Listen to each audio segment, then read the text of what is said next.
işinə düşmüsən? Ben sen sevirəm, Renka istəmirəm. Diyorum adı Renka mənim kankamdır. Başa düşmədim. Əfimə xəyanət?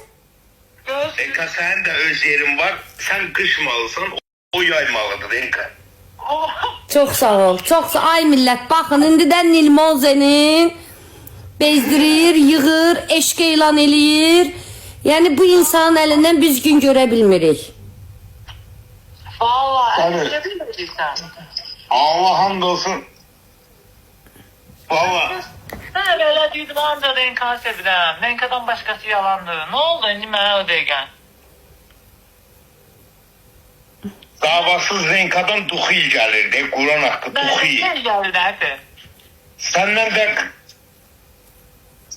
de büzüşmüştü ama böyle çok belki. Bax görsən, Nil səni görməyib, ha, görməyib hələ səndə deyib büzüşmüşdü. Gör indi görsə nəşərlər yıxardı özünə.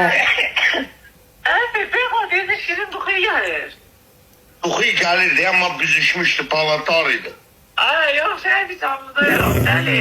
Sən də canlıdasan, ha. Ay deli Efe yüzüne Allah. Tut ekrana da ömrüm. Tut ekrana. Efe yüzüne ihlal gelir bana bir hafta. Hə. Canlım düşür. Ende ihlal gelir de Efe'ye göre. Bir o 2800 adam var idi. Efe 200 danışır. İhlal gelir düşür canlı sonra. Hə. İndi mənə baxır, sən aparım Nilin yanına.